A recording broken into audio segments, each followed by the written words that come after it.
The Korean Mafia boss threw his pregnant wife out 5 years ago. He told himself it was necessary. He told himself he'd never look back. But on a foggy Tuesday evening, his convoy rolled onto a run-down fishing dock for a routine smuggling drop, and his whole world went silent. There she was, Freda, the woman he banished, alive, hauling crates like she'd never known a soft day in her life. Subscribe now because you are not ready for what happens next. She didn't run. She didn't flinch. She just stared straight through him like he was nothing but bad weather passing over the harbor. But that wasn't the part that stopped his heart. A toddler shifted onto her hip, curly-haired, wide-eyed, watching Daniel with an intensity no 2-year-old should have. Daniel knew that face. He saw it every morning in the mirror. Comment where you're watching from. I want to know how far this story has traveled before I tell you what Daniel does next. Because a man who built an empire on ice and blood was about to discover that the one thing he could never buy, threaten, or destroy back into his life was already standing 8 feet away from him, holding his son. Follow along, because next chapter, Daniel makes a choice that could burn his entire syndicate to the ground and put the 2 people he just found directly in the crosshairs. The City of Seoul never truly slept, but at 3 in the morning it exhaled a different kind of breath, quieter, colder, populated only by the men who kept its darker machinery running. Daniel Park stood at the window of his 40th floor office, watching the Han River cut through the glittering skyline like a vein of black glass, and felt nothing at all. This was the hour he preferred. No board meetings, no performative smiles for shareholders, no need to wear the mask of the respectable businessman that the Park Group presented to the world during daylight. At 3 in the morning, Daniel Park could simply be what he was. The Park Group owned 6 legitimate companies: shipping, logistics, real estate development, a chain of 5-star hotels, a construction firm responsible for half the skyline he was currently staring at, and a private security contractor that, on paper, protected corporate executives. On paper. In reality, the security contractor supplied the muscle that made sure certain warehouses were never inspected too closely, certain shipping containers were never opened by customs, and certain business rivals understood, in no uncertain terms, what happened to men who competed too aggressively with the Park name. Daniel had built this empire from the ashes of what his father had left him 15 years ago, a modest, brutal, unsophisticated crime family running protection rackets in 3 neighborhoods. Daniel had taken that inheritance and turned it into something else entirely, an organization so deeply woven into the legal economy that most of Seoul's elite had no idea they were doing business with a criminal syndicate. They just knew Chairman Park threw excellent parties, donated generously to hospital wings, and never, ever missed a deadline. What they did not know, what almost no one outside his most trusted circle knew, was what happened to the men who tried to cheat him. There had been a shipment 3 weeks ago, a container of counterfeit pharmaceuticals routed through one of his ports without his authorization, skimmed by a mid-level logistics manager named Choi, who thought his employer's attention was occupied elsewhere. Daniel's attention was never occupied elsewhere. He had built his entire life around the principle that vigilance was the price of power, that the moment you stopped watching your own house was the moment it burned down around you. Choi had been dealt with. Daniel did not think about it further than that. It was simply maintenance, the way a machine required oil, the way a garden required pruning. He did not enjoy it. He had told himself for years that he did not enjoy it, and by now he mostly believed himself. His second-in-command, a sharp, restless man named Ju-won, who had been at Daniel's side since they were both 23 years old and hungry, entered the office without knocking, because Ju-won was one of perhaps 4 people alive permitted that privilege. "The Incheon shipment is confirmed for Thursday," Ju-won said, setting a tablet on the glass desk. Coastal route. Smaller vessel. Less traffic. I don't love it, but the buyer insisted. Which buyer? The Osaka contact. He's nervous about the port authority increasing inspections, wants somewhere quieter. Daniel studied the map on the tablet screen. A stretch of unremarkable coastline 3 hours outside the city, dotted with the kind of small fishing communities that existed in every country, populated by people who wanted nothing to do with men like him, and were, as a direct consequence, perfectly useful to men like him. Nobody watched a fishing dock. Nobody cared what boats came and went at odd hours in places where boats coming and going at odd hours was simply the local economy. Daniel had used a dozen locations like it over the years, all interchangeable, all forgettable. "Fine," he said. "I'll oversee it personally." Ju-won's eyebrows lifted a fraction of an inch, the only outward sign of surprise the man ever permitted himself. "You haven't gone out to a drop site in over a year. I want to see the new route with my own eyes before I trust it with real volume." This was true, as far as it went. It was also not the whole truth, though Daniel could not have named the rest of it even to himself. There was something underneath the last few months that felt like restlessness, a low hum of dissatisfaction he could not locate the source of. He had everything a man in his position was supposed to want. The apartment that took up an entire floor of a building he owned. The cars.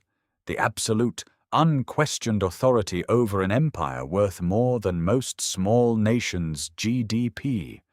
And yet lately he found himself standing at windows at 3 in the morning, feeling the particular flavor of nothing that comes not from peace, but from emptiness.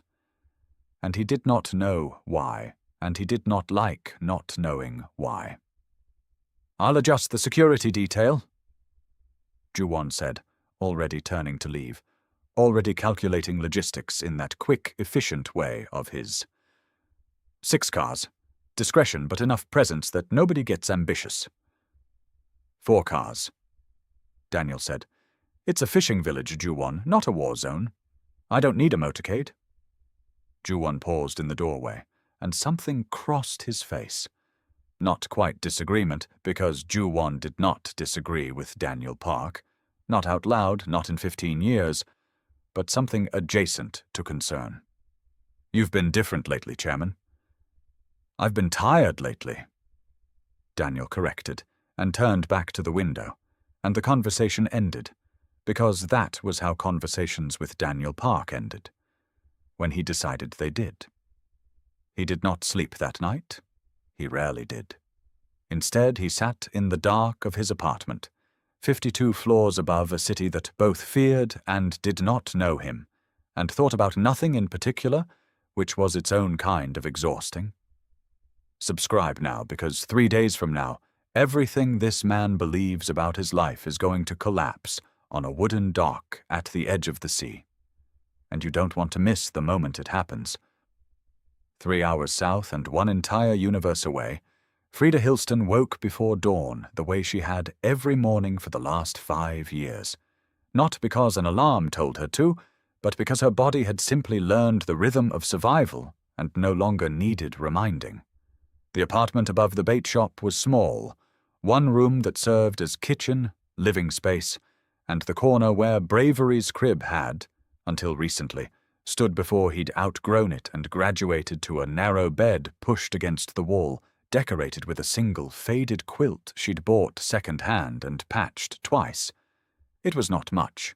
It had never been much. But it was hers, entirely and only hers, purchased with her own labor and defended with her own hands, and there was a kind of dignity in that which Freda had learned to hold on to on the mornings when the smallness of it threatened to feel like failure instead. She dressed quietly in the grey, half-light, olive jacket over a thin shirt, and crossed the room to look at her son before she left for the dock. Bravery slept the way small children slept, entirely, completely, without the weight that adults carried into their dreams. His curls were flattened against the pillow on one side and standing wild on the other. His mouth was slightly open. One hand had escaped the quilt and hung off the edge of the bed, fingers curled loosely as if he were still holding on to something in his sleep. Freda looked at him the way she looked at him every morning, like a small miracle she had not entirely earned and could not entirely believe she'd been allowed to keep, and felt the familiar tightening in her chest that was half love and half fear, the two things having become so entangled in her over the last 5 years that she was no longer sure she could separate them even if she tried. Mrs. O'Yelleran, the elderly widow who ran the bait shop below, and had, without ever being asked, appointed herself something like a grandmother to both of them, was already awake when Freda came down the outside stairs. She was setting out the morning's minnow buckets, moving with the slow, deliberate economy of a woman who had done the same tasks in the same order for 40 years. "He's still sleeping?" Mrs. O'Yelleran asked, not looking up. "Like the dead. I'll bring him down before I head to the boats." "Take your time, girl. I've got him." Mrs. O'Yelleran finally glanced up, her weathered face creasing into the particular expression she reserved for Freda. Part fondness, part something more careful.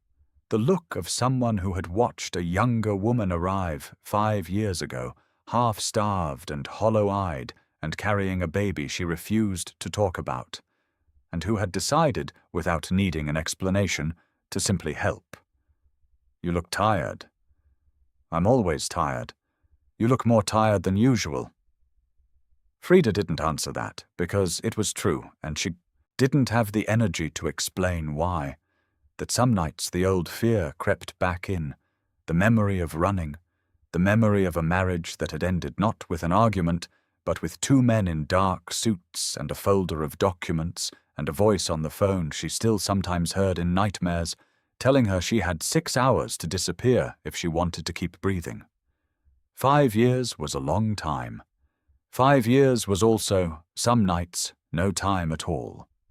The dock was already stirring when Freda arrived, boats bobbing gently against their moorings, the smell of diesel and salt and old fish nets thick in the cool morning air. This was a working harbour, not a postcard.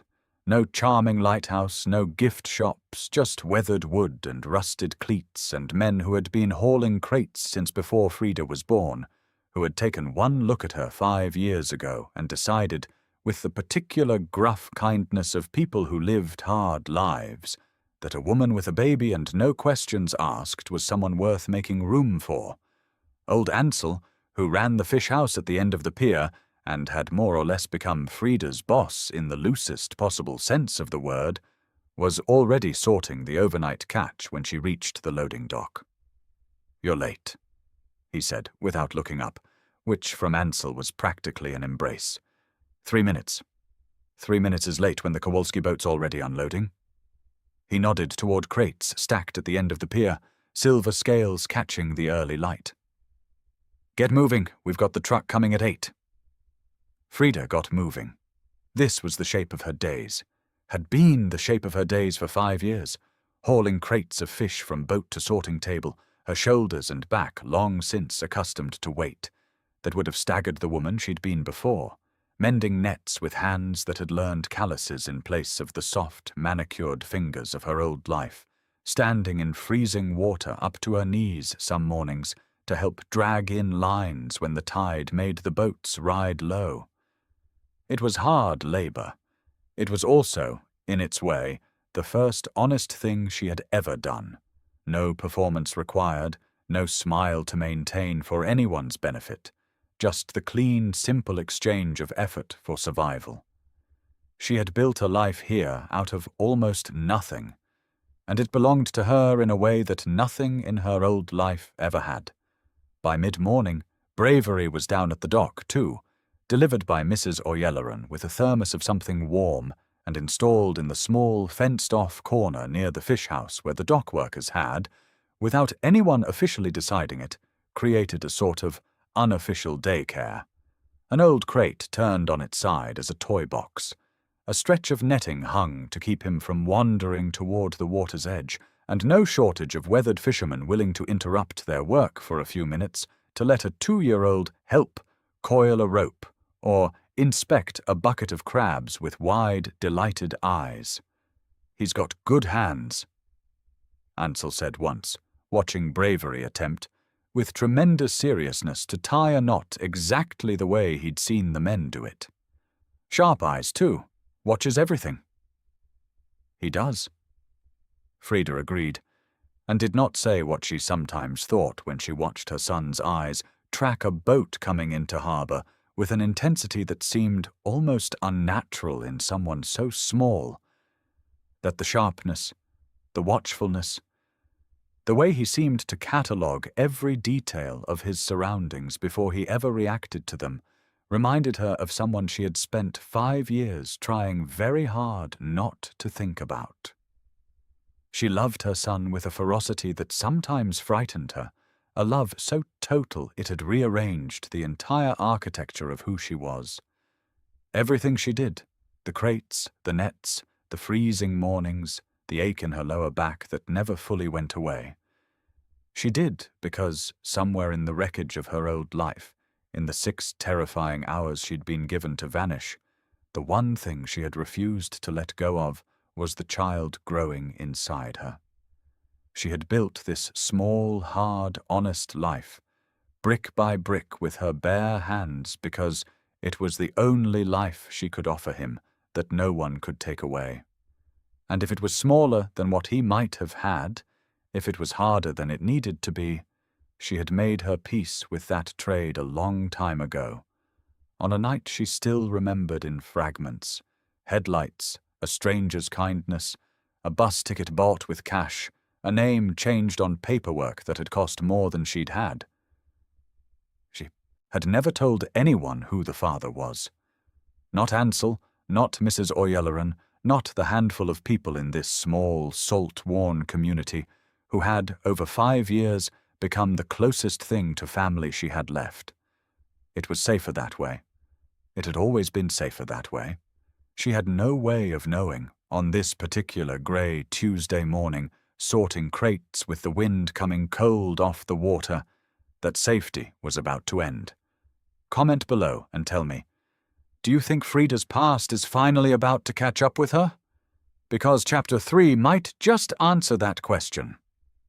The convoy arrived at 4 in the afternoon, 4 black vehicles moving with the smooth, unhurried menace of money that had never once had to justify itself, rolling down the single narrow access road that led to the harbour like something from another world dropped uninvited into this one. The dockworkers noticed immediately. Of course they noticed. Men who spent their lives reading weather and tide learned quickly to read danger too. And there was something about those cars, something about the particular quality of the silence that followed them, that made every head on the pier turn. Daniel sat in the second vehicle, watching the harbour unfold through tinted glass with the detached, assessing eye he brought to every new location.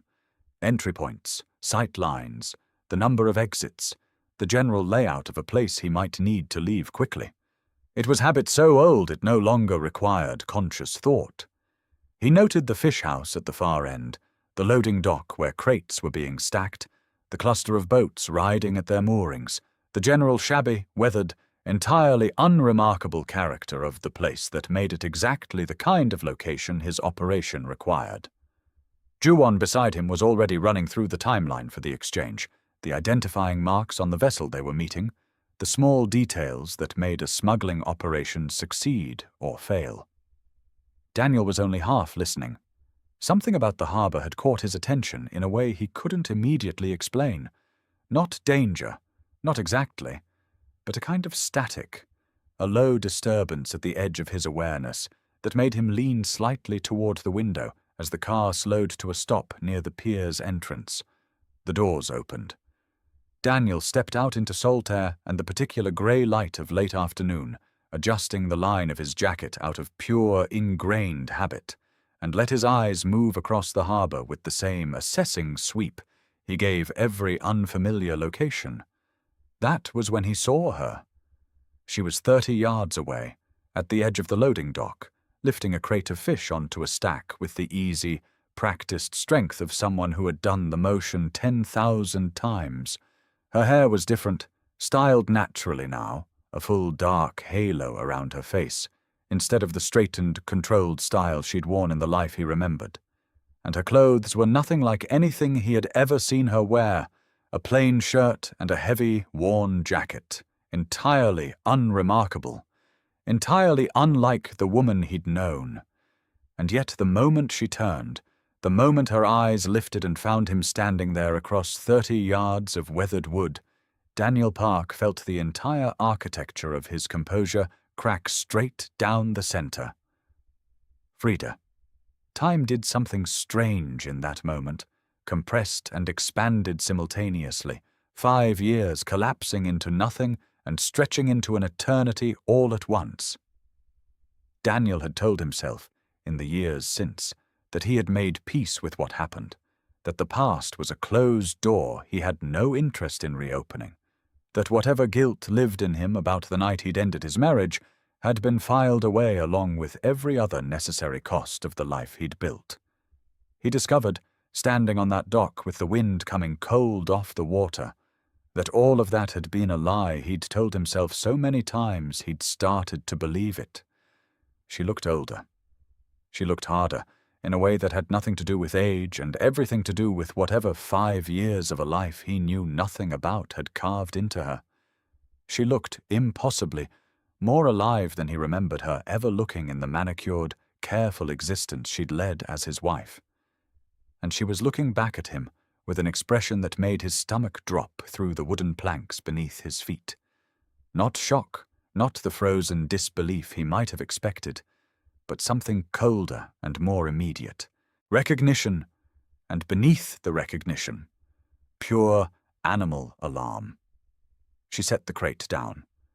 Slowly, deliberately, every line of her body shifting into something Daniel had never seen in her before, a kind of readiness, a coiled awareness that made him understand, with a jolt, that whatever life she had built here had taught her things his old life never had. Then she turned, quick and sharp, toward the fenced-off corner near the fish house, and Daniel's eyes followed the motion of her body and landed on what she was moving toward, and the entire world went silent. A child, a small boy, no more than 2 years old, dark-curled and wide-eyed, sitting on an overturned crate with a length of rope in his small hands, looking up at his mother's sudden approach, with the mild curiosity of a child who did not yet understand that anything was wrong. Freda reached him in 3 quick strides and lifted him onto her hip in one fluid motion, the practiced gesture of a woman who had done it 1,000 times, and turned back toward Daniel with the boy settled against her, one arm wrapped around him like a wall. Daniel could not move.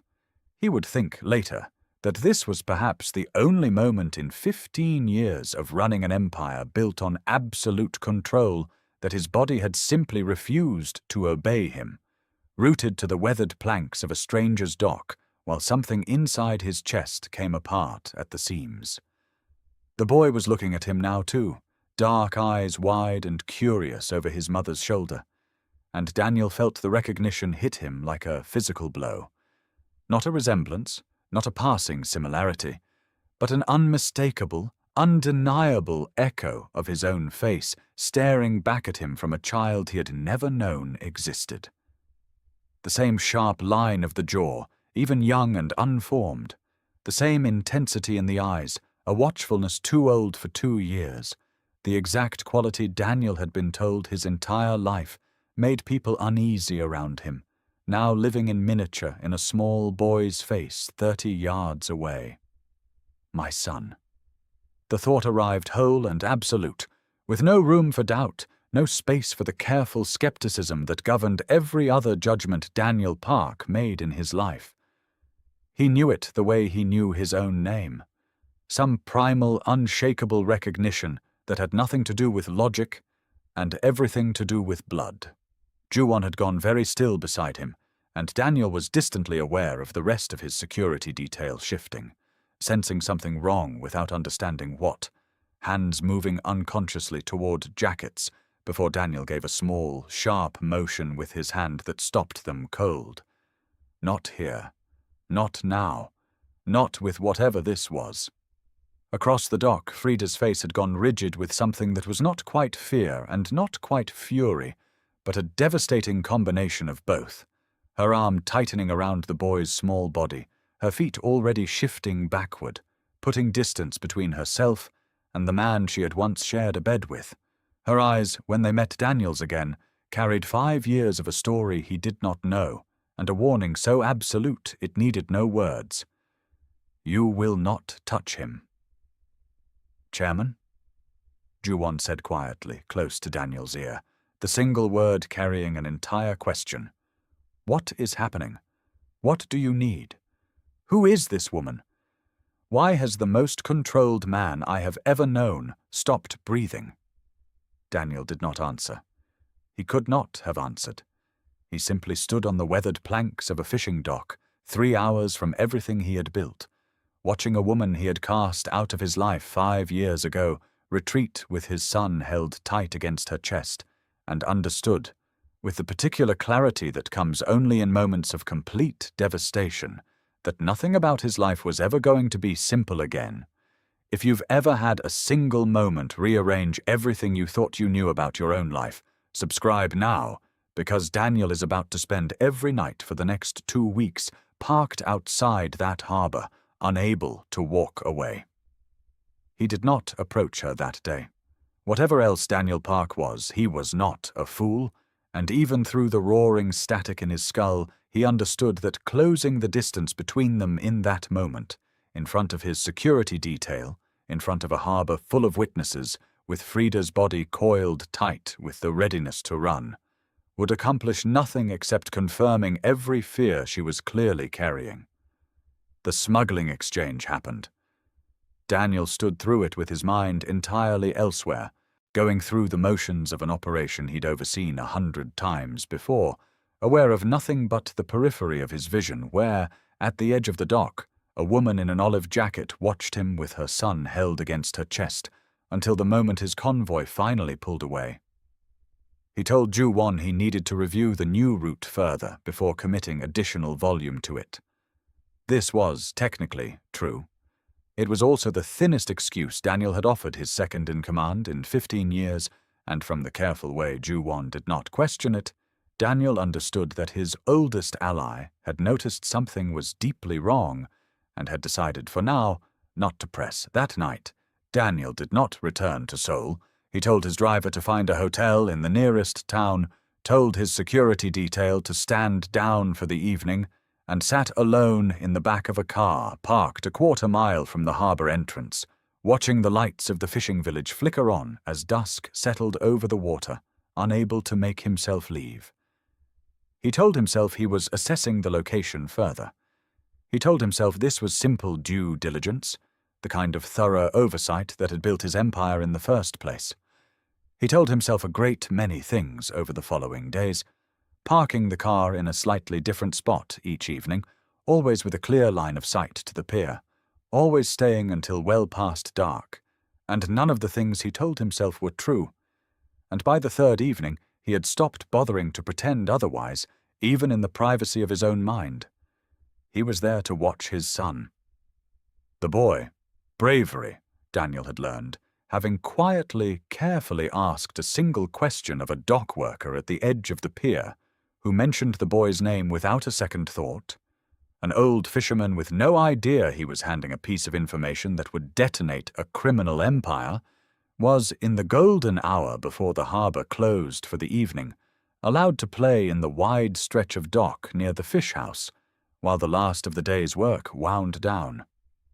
Daniel watched him chase gulls that had landed too close, watched him attempt, with fierce 2-year-old determination, to coil a length of rope the way he'd seen the fisherman do it, watched Mrs. Oyalaran arrive most evenings to collect him, with a warmth that made something twist painfully in Daniel's chest, the casual, easy tenderness of people who had built an entire community around protecting a boy Daniel hadn't known existed a week ago. He watched Freda too, though he told himself this was incidental, a natural consequence of watching the boy.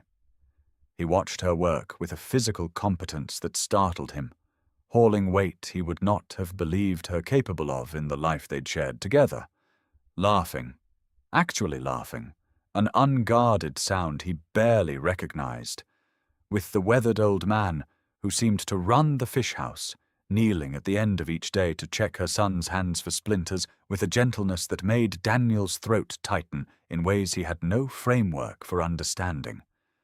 She had built something here, something real, something entirely her own, forged out of the wreckage of whatever he had done to her 5 years ago.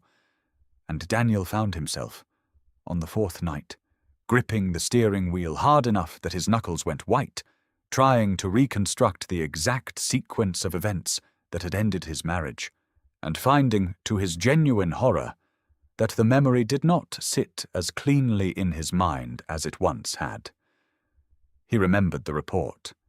He remembered the meeting with the syndicate elders, the documents laid out on the table, the accusations of betrayal that had seemed, at the time, both devastating and absolutely conclusive. He remembered making the decision he told himself was the only decision available to him.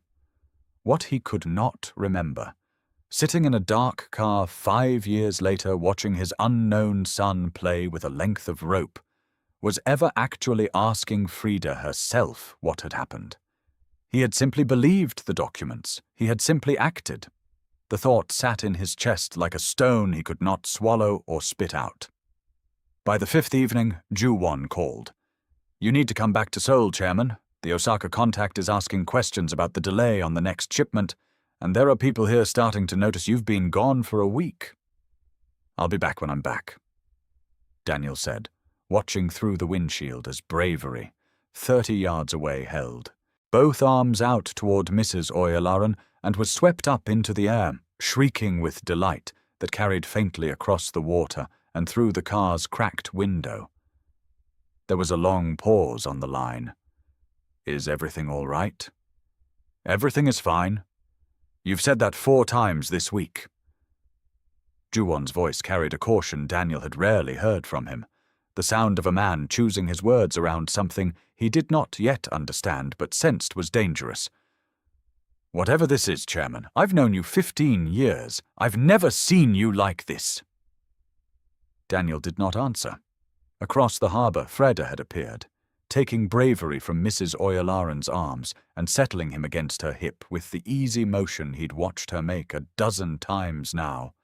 And Daniel felt the same wrenching pull in his chest that he'd felt every night that week.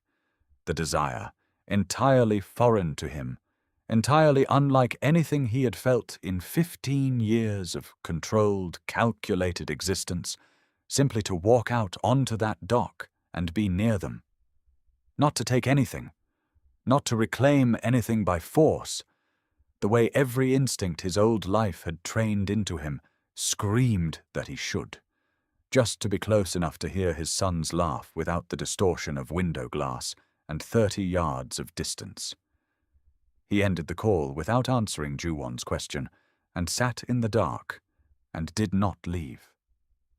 Something tells me some of you have been in Daniel's seat, watching from a distance, too afraid to close the gap.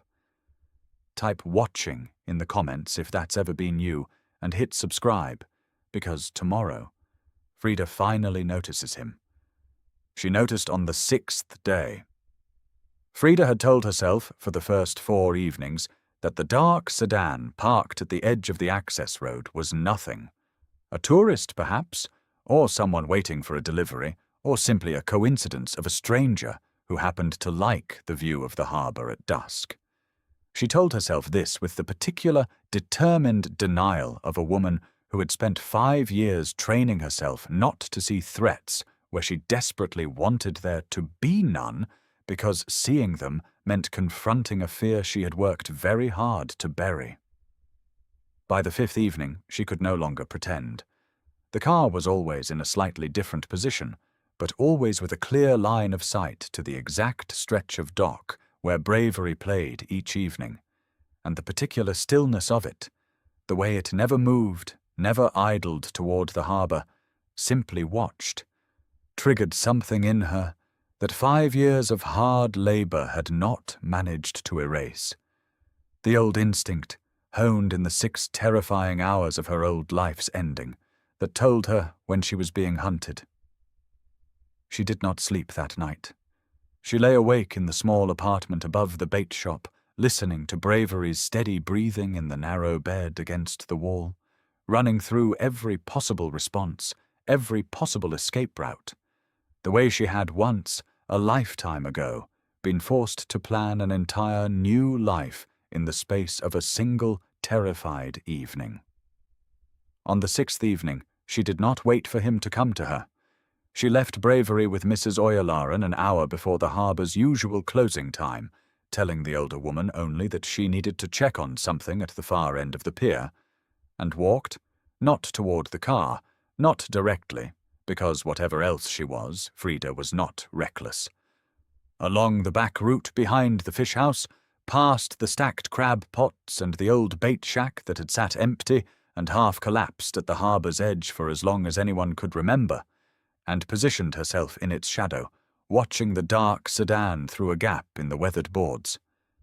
When Daniel finally stepped out of the car, as she had known, with absolute certainty, that eventually he would, because whatever else was true about the man she'd once married, he had never in the years she'd known him been able to resist getting closer to the thing he wanted most to control.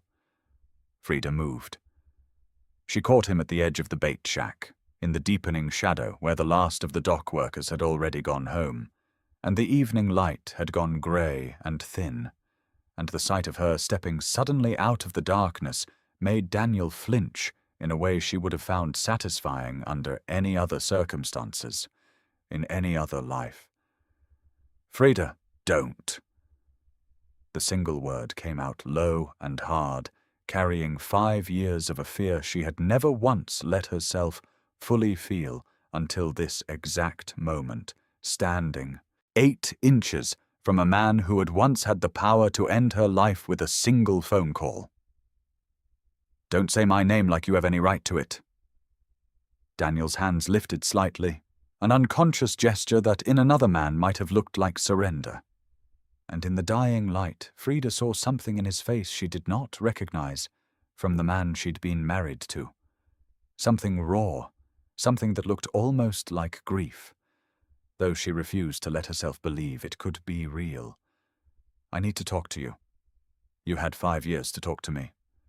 Her voice was shaking now, and she hated that it was shaking, hated that even now, even here, on ground that was entirely hers, he could still make her voice betray her. "You had 5 years, and instead you sent men to my apartment with a folder of papers and 6 hours to disappear. You want to talk to me now?" "I know how it looked. I don't care how it looked." She was closer to him now than she'd intended to be. Close enough to see the exhaustion carved into his face. Close enough to see that whatever had brought him back to this dock every night for a week had cost him something. And she hated that some small, traitorous part of her cared. "I built a life here. A real one. Nobody in this harbor knows who you are, and nobody needs to. My son is safe here, Daniel. He is safe. Do you understand me? He has never once had to be afraid of the world you come from, and I will burn this entire dock to the ground before I let you drag him into it. He's my son too." The words came out of Daniel low and broken, nothing at all like the cold, controlled voice she remembered. And for one terrible moment, Freda saw something in his face that looked exactly like the man she had, once, a very long time ago, actually loved. "He was never yours," Freda said, and the words came out of her with a finality that surprised even herself. 5 years of grief and fury and survival compressed into 8 words. "You made sure of that the night you threw me out. You don't get to decide 5 years later that you want him now. Bravery is mine. He belongs to this dock, to these people, to the life I built with my own 2 hands when you left me with nothing. He will never belong to your world of blood, Daniel Park. Not while I am breathing." She turned before he could answer, before whatever was breaking open on his face could soften something in her that she could not afford to let soften, and walked back toward the lights of the harbor, toward the bait shop, toward her son, leaving Daniel Park standing alone in the shadow of a collapsing shack with the taste of everything he had lost finally, fully real in his mouth for the first time in 5 years. Behind her, she didn't see him sink slowly onto an overturned crate, elbows braced on his knees, and press the heels of his hands hard against his eyes. The posture of a man whose entire, carefully constructed world had just been told, in no uncertain terms, that it was not welcome anywhere near the one thing he had just discovered he wanted more than any empire he had ever built. Subscribe now, because Daniel isn't walking away, and next chapter, his own syndicate starts asking exactly why their chairman won't leave a fishing dock 3 hours outside the city. His empire is about to notice what he's trying to hide, and that's when everything gets dangerous. Ju-won had not built his career at Daniel Park's side by ignoring the small details that other men dismissed as inconsequential.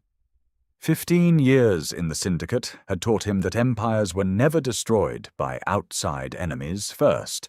They were destroyed by rot from within, by loyalty quietly curdling into ambition, and by the small, seemingly unimportant absences of the men at the top. Which was why, on the 9th day of Daniel Park's unexplained residence in a coastal town 3 hours from Seoul, Ju-won stopped waiting for an explanation and started looking for one himself. He began where any careful man began, with paper. The Park Syndicate's records were, on the surface, meticulously organized, shipping manifests, corporate filings, security logs, all filed with the obsessive precision Daniel had demanded of the organization since the day he took control of it. But beneath the visible layer of records sat an older archive, one Ju-won had helped construct himself in the earliest years of Daniel's leadership. The sealed files, the matters the syndicate elders had decided long ago were better buried than remembered. It took Ju-won 2 days and a considerable quantity of leverage over a records clerk who owed him a favor to find what he was looking for, and when he finally sat alone in his office at midnight with the file open in front of him, he understood, with the particular cold clarity that came from finally solving a puzzle he had not realized he was assembling, exactly why his chairman had not been able to leave that harbor for over a week. The file was 5 years old. It documented, in the flat bureaucratic language the syndicate used for its ugliest business, the banishment of one Freda Hilston Park, wife of Chairman Daniel Park, on grounds of suspected betrayal of syndicate operational security. There were transcripts of testimony from 3 senior members. There was a recommendation, signed by the elders, that the matter be resolved through elimination, and a subsequent notation, handwritten in a script Ju-won did not recognize, overriding that recommendation with a single alternative: banishment, executed within 6 hours, full severance of all identity and financial ties, no further contact permitted under any circumstances. Ju-won read the file 3 times before he allowed himself to fully absorb what it meant. He had been present 5 years ago for the meeting where the elders presented Daniel with evidence of his wife's betrayal, falsified shipping records suggesting she had leaked operational details to a rival organization, corroborated by testimony from men Ju-won now recognized, with the benefit of 5 years and considerable hindsight, as men who had subsequently risen quickly and suspiciously through the syndicate's ranks in the power vacuum that followed Freda's disappearance. At the time, the evidence had seemed conclusive. At the time, Daniel had made his decision within the hour, cold and final, the decision of a man protecting his empire from a threat inside his own house. Ju-won had never once, in 5 years, questioned whether the evidence had been real. He questioned it now. The dates aligned too cleanly. The men who had testified had all, within 18 months, secured positions of significant influence, positions that had, coincidentally, once belonged to allies of Freda's own family, minor players who had been quietly and systematically pushed out of the syndicate's structure in the years since her banishment. It was the kind of pattern that meant nothing on its own, and everything in aggregate, the kind of pattern Ju-won had spent 15 years learning to recognize and staring at it now, at midnight, Alone in an office 52 floors above a city that had no idea what was about to happen to it, he felt something close to horror settle into his chest. Someone had lied to Daniel Park 5 years ago. Someone had manufactured evidence sophisticated enough to convince the most careful, most suspicious man Ju-won had ever known. And that same someone had used the lie to remove a pregnant woman from a position of protection and quietly consolidate power in her absence. And if Freda Hilston had been innocent, if the child Daniel was now, evidently, watching from a parked car every evening was exactly what Ju-won suspected he was, then the chairman of the Park Syndicate had spent 5 years unknowingly protecting the men who had engineered the destruction of his own family. Ju-won closed the file, sat back in his chair, and understood that he now possessed 2 pieces of dangerous knowledge simultaneously. The truth about what had happened to Freda, and the certainty that at least some of the men currently occupying positions of trust within the syndicate had every reason in the world not to want that truth discovered.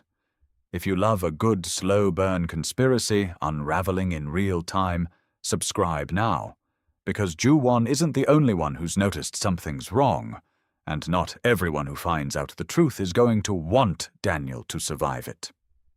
He drove to the coast himself the next morning, choosing to make the trip alone rather than send word ahead, because whatever else this situation required, it did not require an audience. He found Daniel exactly where he expected, not at the harbor itself, but in the same dark sedan parked at the edge of the access road, windows cracked, the chairman of one of Korea's most powerful criminal organizations sitting perfectly still in a rumpled shirt that had clearly not been changed in several days, watching a fishing pier with an expression Ju-won had genuinely never seen on his face before. "You look terrible," Ju-won said, sliding into the passenger seat without asking permission. "I know. I found the file." Daniel's head turned, slowly, and for the first time since Ju-won had arrived, something like his old sharpness flickered back into his eyes. "Which file?" "The banishment order. Freda's file."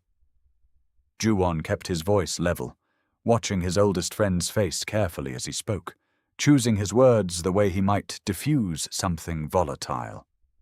"The evidence that convicted her chairman, I went back through it. The dates don't align. The men who testified against her all rose through the ranks in the months after. It has the shape of a setup. A very good one." Something happened to Daniel's face that Ju-won would remember for years afterward, a kind of controlled collapse, the visible sensation of a man absorbing information that confirmed his worst suspicion about himself while simultaneously destroying the last remaining foundation he'd been standing on. "You're telling me I threw her out on lies?" "I'm telling you I think it's possible. I don't have proof yet, but—" Ju-won hesitated, glancing toward the harbor, toward the small figure of a woman moving between the fish crates in the distance. "Chairman, is that boy down there yours?" Daniel didn't answer for a long moment. When he finally spoke, his voice had none of its usual command in it, stripped down to something Ju-won had never heard from him before. "Yes." "Then you understand what this means. If someone manufactured evidence sophisticated enough to convince you, and did it specifically to remove Freda and consolidate power in the vacuum, they're still inside the organization. They've had 5 years to entrench themselves, and they are not going to be pleased to learn that their chairman has spent 9 days sitting in a car outside a fishing village, apparently one conversation away from remembering exactly what he lost." Daniel closed his eyes. When he opened them again, some of the old iron had crept back into his expression, though it sat differently now, tempered by something rawer underneath it. "Find them, quietly. I want names before I want confrontation." "And what about them?" Ju-won nodded toward the harbor. Daniel was silent for a long time, watching the small figure of his son crouched at the water's edge, examining something in the sand with the focused seriousness that Daniel was beginning to recognize as entirely unmistakably his own. "I don't know yet," he said finally. "I only know I'm not leaving until I do." Ju-won studied his chairman for a long moment, then nodded once and got out of the car to begin the quiet, dangerous work of hunting traitors inside his own house, leaving Daniel alone with the weight of everything he had just learned and the son he still had not found the courage to approach. It happened 3 days later, on an ordinary Thursday afternoon that would become, in the mythology of what followed, the hinge on which the entire story turned. Bravery had discovered a crab. It was, by the standards of the dock's usual wildlife, an unremarkable crab. Small, sand-colored, scuttling along the waterline near the boat ramp, with the particular sideways urgency of a creature that had made a serious tactical error in choosing to surface during daylight, but to a 2-year-old with an insatiable curiosity about every living thing his small world contained, it represented nothing short of a grand adventure. Freda was 30 feet away, deep in conversation with Ansel about the next morning's catch, her attention divided just long enough for her son to slip past the loose section of netting that usually kept him contained near the fish house. The crab moved fast for something so small. Bravery, delighted and utterly fearless in the way of small children who had not yet learned the world contained real danger, moved faster, small legs pumping across the weathered planks in gleeful pursuit, laughing the high, unguarded laugh that Daniel had spent 9 evenings listening to from a distance and had come to recognize, with an ache he still didn't fully understand, as the single best sound he had ever heard. The chase carried Bravery in a wide, erratic arc away from the fish house, past the stacked crab pots, toward the access road, and toward the dark sedan parked at its familiar distance, where Daniel Park sat exactly as he had every afternoon for nearly 2 weeks, watching his son with the particular helpless devotion of a man who had built an entire criminal empire on control and discovered he had none whatsoever over the one thing he actually wanted. The crab, with the self-preserving instincts of its species, scuttled directly beneath Daniel's parked car. Bravery stopped at the edge of the vehicle's shadow, crouching down to peer underneath with the fierce concentration of a boy determined not to lose his quarry, and it was in this position, small, curly-haired, utterly unaware of anything except the crab now hidden beneath a stranger's car, that he first became aware of the man watching him. Daniel had not moved. Daniel, in fact, had gone entirely rigid, every instinct in his body screaming contradictory instructions. Stay still, don't frighten him, this is not your moment to take, get out, go to him. You have waited your entire life without knowing it for exactly this, until the choice was taken out of his hands entirely by the simple, devastating directness of a child's curiosity. Bravery straightened up, looked through the car window, and looked directly into Daniel's eyes. Neither of them moved for what felt, to Daniel, like the longest moment of his entire life. He was aware, distantly, of every version of himself that existed simultaneously in that instant.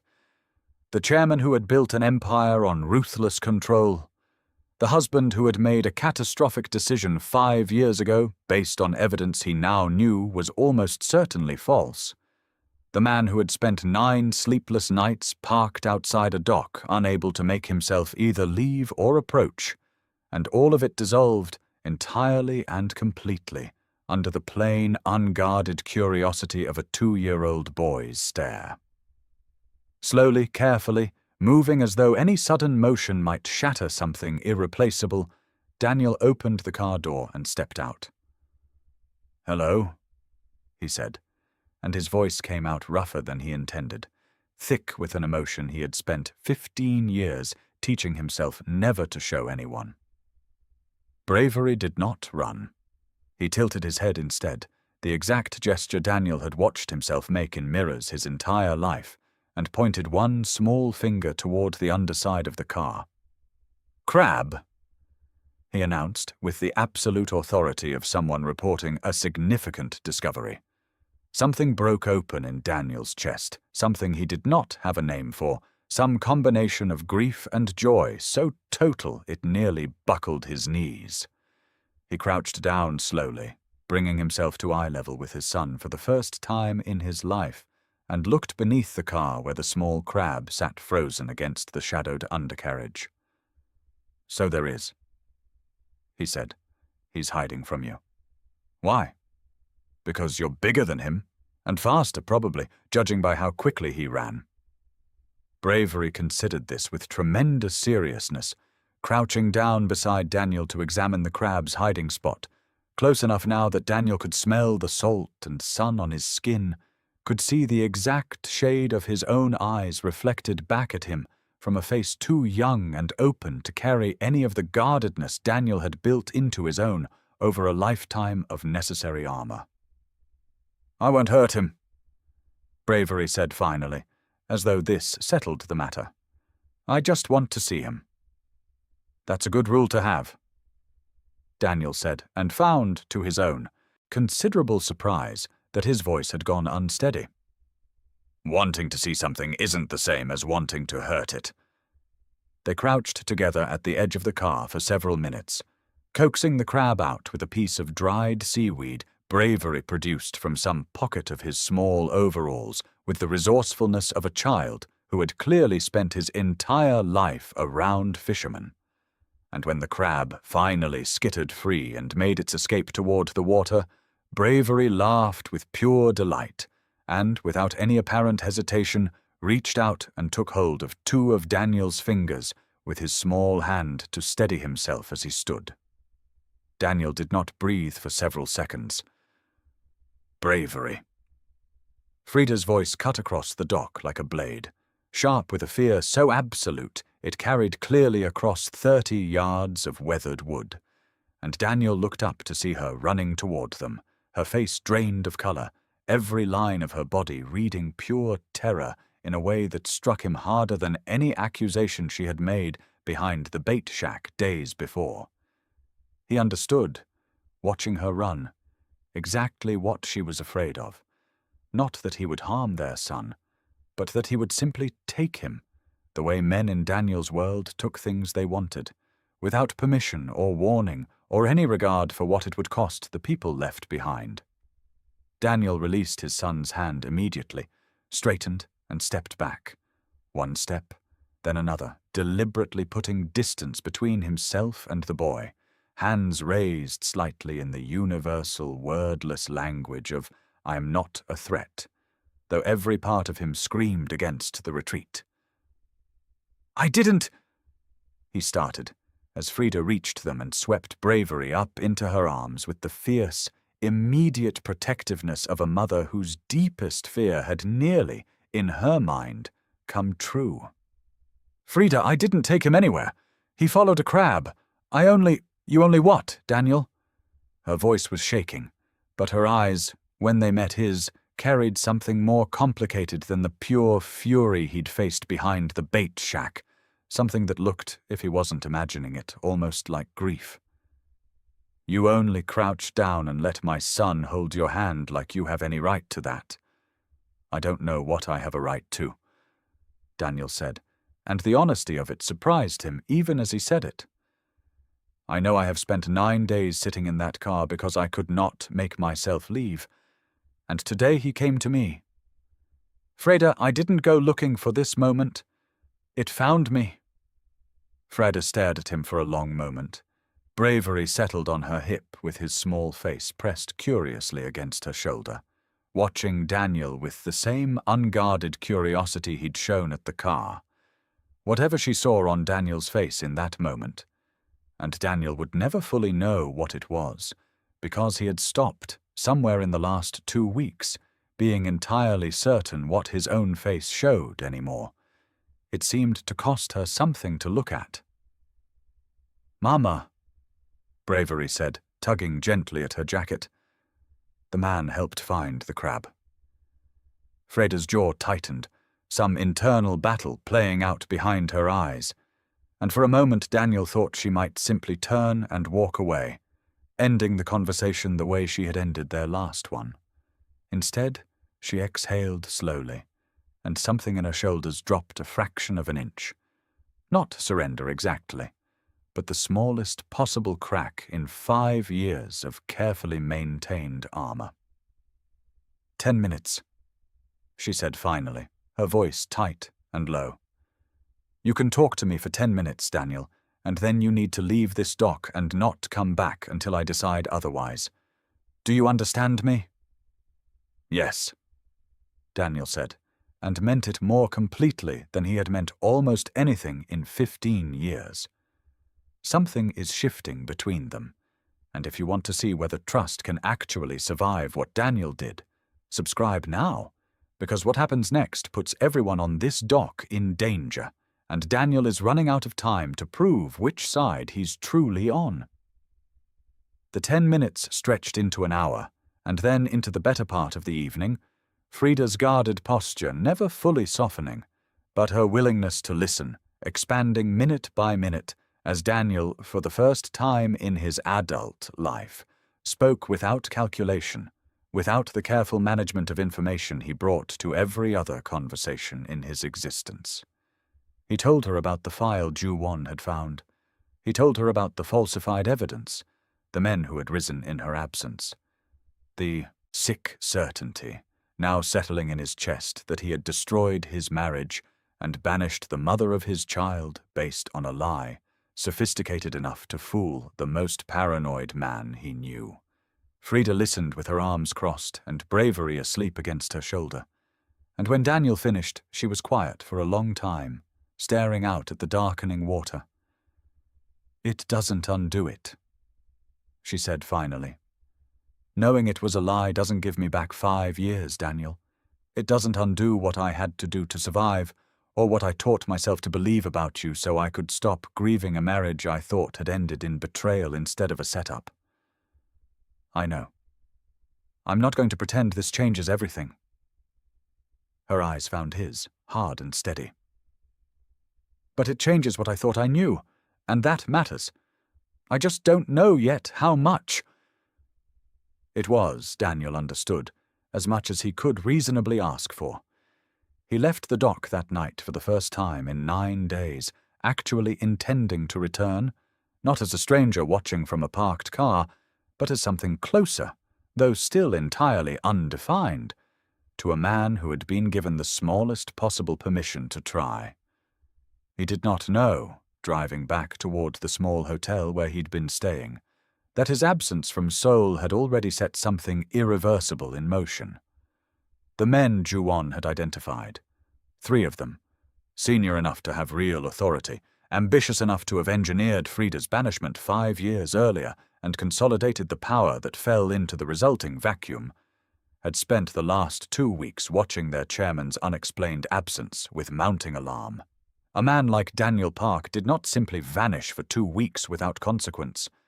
Rumors moved through the organization the way rumors always did in structures built on fear, quietly, then all at once, until by the 10th day everyone from the lowest enforcer to the highest lieutenant understood that something had shifted at the top, that the chairman had found something, or someone, that mattered to him more than the empire he'd spent 15 years building. For most of the organization, this was simply unsettling. For the 3 men who had murdered a woman's reputation and banished her from her own life to secure their positions, it was an existential threat. If Daniel discovered the truth, and Ju-won's quiet investigation over the last several days had made it increasingly clear that discovery was not a matter of if, but when. Every position, every alliance, every carefully constructed piece of influence they had built over 5 years would collapse, and the punishment for what they had done would not be measured in demotions. They made their decision in a private meeting that Ju-won, through the same records clerk who had first pointed him toward Freda's file, learned about only hours after it concluded. A call had been placed to a rival syndicate operating out of Busan, an organization the Park Group had spent years locked in careful, cold-blooded competition with over-control of the southern shipping corridors. The message was simple and devastating in its efficiency. The chairman of the Park Syndicate had a previously unknown weakness. A woman and child at a coastal fishing village, entirely unguarded, entirely exposed. Whoever moved first and eliminated that weakness, or better yet, captured it as leverage, would gain an advantage over Daniel Park that no amount of legitimate competition could ever provide. Ju-won reached Daniel by phone at 11 that night, his voice carrying an urgency Daniel had rarely heard from him in 15 years of working together. "They've sold you out, Chairman. Song, Beck, and Rowe. The 3 names I gave you. They've made contact with the Busan syndicate. I don't know exactly when they're moving, but I know it's soon, and I know the target is the harbor." Daniel was already moving before Ju-won finished speaking, pulling on his jacket, calculating the distance to the dock, the time it would take, the resources he had immediately available. "How many men?" "I don't know. Enough to matter." "Chairman, listen to me. Call the local police. Get her and the boy out of there. Do not try to handle this yourself." "There's no time for police, Ju-won. There's no time for anything except getting there." Daniel was already out the door of the hotel, already moving toward his car with a focus he had not felt in years, all of it narrowed down to a single, absolute priority. "Send everyone you can. But I am not waiting for backup to reach them first." He drove through the dark coastal roads faster than was remotely safe, the small fishing village's few scattered lights growing closer with agonizing slowness, his mind cycling through every possible scenario, every worst outcome, the entire architecture of the empire he had spent 15 years building, reduced in this single desperate drive to absolute irrelevance beside the simple, overwhelming need to reach the 2 people at the end of this road before anyone else did. If your heart is already racing, subscribe now, because the next chapter is the one this entire story has been building toward, and not everyone survives it. The gunmen arrived just after midnight, 4 vehicles moving with none of the careful discretion Daniel's own convoy had shown weeks earlier. Engines loud in the sleeping quiet of the harbor, headlights cutting harsh white lines across water gone black under a moonless sky. They came prepared for a fight, prepared to take by force whatever leverage would give their employers an advantage over the Park syndicate. And they came with the particular ruthless efficiency of men who had done this kind of work many times before. Freda woke to the sound of engines and knew, with the instant, total certainty of a woman who had spent 6 terrifying hours once before, learning exactly what danger sounded like, that the life she had built was under attack. She was out of bed and across the small apartment before she had fully processed the thought, scooping bravery from his narrow bed, the boy waking with a startled cry that she muffled instinctively against her shoulder, and moving toward the door with the singular, animal focus of a mother whose entire world had narrowed down to the child in her arms. Mrs. Oyalaran was already awake below, her weathered face pale in the light spilling through the bait shop's window, and the old woman took one look at Freda's expression and understood immediately, without needing to be told, exactly what was happening. "The back stairs," Mrs. Oyalaran said, already moving. "The old storage room past the ice house has a door that leads out toward the seawall." They did not make it that far. The gunmen had anticipated exactly this kind of escape route, had studied the harbor's layout in the hours since the decision was made, and Freda emerged from the bait shop's rear entrance directly into the path of 2 armed men who had circled around from the access road with the same cold efficiency that governed everything about the operation. She stopped dead, bravery clutched against her chest, every possible option collapsing in an instant into the single, devastating reality that there was nowhere left to run. "The boy," one of the gunmen said, raising his weapon, his voice flat and businesslike in a way that was somehow more frightening than any shouted threat could have been. "Hand him over, and you might walk away from this." Freda did not move. Every instinct in her body screamed to run, but there was nowhere to run to, and behind her hardened, controlled fear, something older and fiercer had taken hold. The absolute, unshakable refusal of a mother who had spent 5 years building a wall between her son and exactly this kind of danger, and who understood, with total clarity, that she would rather die on this dock than watch it be breached. "You'll have to kill me first," she said, and meant it entirely. It was in this frozen, terrible moment, Freda backed against the rough wood of the bait shop wall, Bravery's small face pressed against her shoulder, 2 armed men closing the last few feet of distance between them, that Daniel Park's car came screaming down the access road, headlights cutting across the scene like a blade, and Daniel was out of the vehicle and running before it had fully stopped. He had come without a weapon. He had left Seoul so fast, so consumed by the single overwhelming need to reach them, that he had not stopped to arm himself the way every instinct from 15 years of dangerous business should have demanded, and standing now at the edge of the confrontation, unarmed against men who very much were not, Daniel understood with total, blinding clarity that he had exactly one currency left to spend, and it was not violence. It was himself. "Stop," he said, stepping directly into the line of fire between the gunman and his family, his voice carrying the absolute, unquestionable authority of a man who had spent 15 years being obeyed without hesitation. "I am Daniel Park. Whatever you were sent to collect, I am worth infinitely more to your employers than a woman and a child. Take me instead." The gunman's weapon did not waver, but something flickered across his face. Recognition, perhaps, or simple confusion at a target voluntarily offering himself in place of easier prey. "This isn't your call to make, Chairman. It is the only call I am making tonight." Daniel spread his hands slowly, deliberately, showing them empty, showing them entirely without threat, and took another step forward, placing his own body more fully between the guns and the 2 people he had only just, after 5 years and 2 devastating weeks, begun to understand he could not survive losing.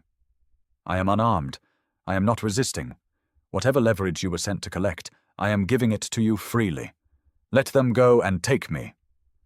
"Daniel." Freda's voice broke behind him, raw with a fear that had nothing to do with herself. "Stay behind me," Daniel said, without turning, every part of his attention fixed on the 2 weapons trained on his chest. "Please, Freda, just this once. Let me do this one thing right." The moment stretched, taut and terrible, the harbor silent except for the lap of water against the pilings and the distant growing sound of engines that Daniel prayed were Ju-won's men, and not further reinforcements for the men in front of him. And then the gunman's finger tightened on the trigger, the decision made in some cold calculation that a dead chairman was worth more to his employers as proof of dominance than a living one as leverage, and the shot cracked across the harbor like the sky splitting open. Daniel felt the impact before he registered the sound, a violent, tearing heat that drove him back a full step, his hand flying instinctively to his shoulder where blood had already begun soaking hot and immediate through his shirt. He did not fall. Some final reserve of will, some absolute refusal to leave the space between the gunman and his family, even for the length of time it took to collapse, kept him upright, kept him standing directly in the line of fire and in the chaos of the next several seconds. Freda's scream, Bravery's terrified crying, the sudden thunder of a dozen more engines tearing down the access road as Ju-won's men finally arrived, headlights and shouting and the gunmen scattering under the sudden overwhelming show of force. Daniel Park finally allowed his knees to buckle, sinking down onto the wet, salt-worn planks of the dock, with his hand pressed hard against the wound in his shoulder, and a strange, distant sense of peace settling over him even as the pain roared through his body. He had done the one thing his entire life had not prepared him for. He had chosen, without hesitation, to give himself completely for something other than power. "Daniel!" Freda was beside him instantly, Bravery still clutched against her with one arm, while her free hand pressed hard against the wound, her face streaked with tears and dock grime, and an expression that had nothing left in it of the guarded fury she'd carried for 2 weeks. "Stay with me! Don't you dare close your eyes, Daniel! Look at me!" "I'm here," he managed, and found, through the haze of pain and blood loss, that he was smiling. I told you I'd stay between you and it." "You absolute idiot," Freda said, half sob and half furious laugh, pressing harder against the wound as the sound of Ju-won's men securing the scene grew closer. "You absolute, reckless idiot." "I know. Don't die on this dock, Daniel Park. Don't you dare. Not now. Not when—" Her voice broke entirely, and she did not finish the sentence, but Daniel heard everything unsaid in it anyway, heard it clearly enough that the last thing he registered before the world finally went dark around the edges was the warmth of her hand pressed hard against his wound, holding him together, refusing to let him go. If you've ever wondered what real love actually looks like when everything is on the line, this is it. Subscribe now, because Daniel survives, and what comes after is the ending this entire story has been building toward. He woke 3 days later in a small regional hospital, the fluorescent lights harsh after however long he'd spent unconscious, and the first thing he became aware of, before the dull ache in his shoulder or the IV line, taped to his arm, was the weight of a small hand resting against his own. Bravery was asleep in a chair pulled close to the bed, his curly head tipped against the armrest, one hand extended to rest against Daniel's fingers in the unconscious, trusting way of a child who had decided somewhere in the last 3 days that this was simply where he belonged.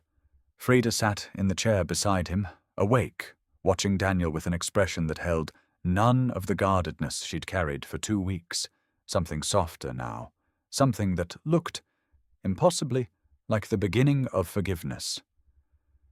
"You're awake," she said quietly, careful not to wake their son. "Apparently." Daniel's voice came out cracked and rough. "How long?" 3 days. Ju-won's been here every day. He wanted me to tell you." She paused, something almost like a smile touching the corner of her mouth. "That the syndicate is dissolved. All of it. Song, Beck, and Rowe are dealt with. He's been dismantling the entire operation from the inside since the night you were shot. Said you told him, before you left Seoul that night, that if anything happened to you, he had permission to burn it all down." Daniel closed his eyes, exhaustion and relief moving through him in equal measure. "I don't remember saying that." He seemed very certain you'd meant it eventually, even if you hadn't said it yet.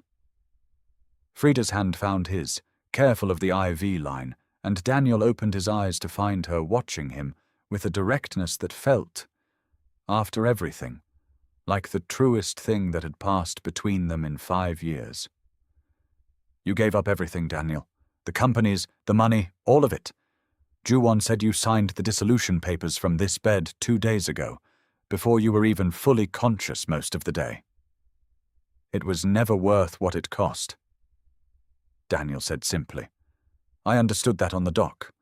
I understood it the moment I saw him look at me through the car window, and I realized I had built an empire out of things that mattered less than a single afternoon spent looking for a crab." Freda was quiet for a long moment, her thumb moving gently across his knuckles. "It's going to take time," she said finally. "I'm not going to pretend 5 years disappears because you took a bullet for us. I still have things I need to work through, Daniel. Trust doesn't rebuild in 3 days in a hospital room." "I know. But he asked about you every single day you were unconscious." Her eyes moved to their sleeping son, and something in her face softened further. "He kept asking when the man who found the crab was going to wake up. I didn't know how to explain to a 2-year-old what you'd done for us, so I just told him you were resting, and that you'd be there when you woke up." "I want to be there," Daniel said, and it was, he realized, the simplest and truest thing he had said in 15 years. Not as the chairman of anything, not as someone with an empire to offer him. Just there. However long it takes for you to trust that I mean it. It took, in the end, the better part of a year. Daniel stayed in the small coastal town through his recovery, renting a room above a shop 2 streets back from the harbor, rather than presuming any welcome he had not yet earned. And in the months that followed, he did the only thing he could think to do to prove that his transformation was not simply the temporary fever of a man who had nearly died. He learned.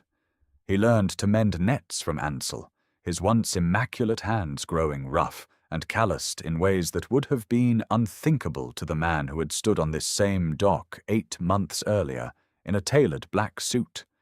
He learned the tides, the weather patterns, the particular rhythm of a working harbor that had nothing to do with boardrooms or shipping manifests, and everything to do with simple, honest labor.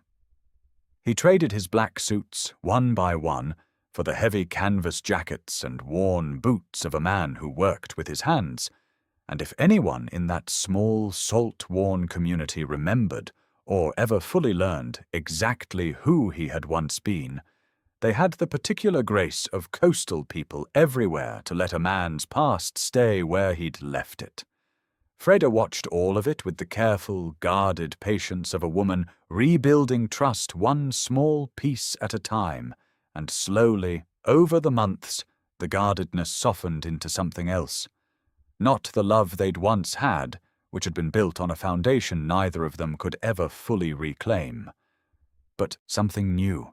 Something forged in the particular fire of everything they had both survived to reach this point. On a bright afternoon, nearly a year after the night gunfire had cracked across the harbor, Daniel stood at the edge of the dock in a heavy dock worker's coat, salt-crusted and sun-worn, watching his son run barefoot along the shoreline with the pure, unguarded joy of a child who had never once had to be afraid of the world his father used to belong to. Freda came to stand beside him, close enough that her shoulder brushed his, and together they watched bravery chase the retreating tide, laughing the same laugh that had once carried across 30 yards of dock and cracked open everything Daniel thought he knew about his own life. "He's happy," Freda said quietly. "He is." Daniel felt the truth of it settle into his chest, warm and solid in a way that no empire, no amount of power or fear or absolute control had ever once made him feel. "I used to think legacy meant something you built, something you left behind. And now I think it's just this." He nodded toward the shoreline, toward their son's small silhouette against the bright water, toward the entire, simple, hard-won life that had cost him everything he'd once thought mattered, and given him, in return, the only thing that ever actually had. Being here, being present for it, that's the whole of it, isn't it? Nothing more complicated than showing up. Freda didn't answer, but her hand found his, fingers threading through his roughened ones, and they stood together at the edge of the water, watching their son run free along a shoreline that belonged, now, fully and completely to all 3 of them. No empire left to protect, no darkness left to outrun, only the sea and the light, and the boy who had, without ever meaning to, saved his father from himself. And that's the ending.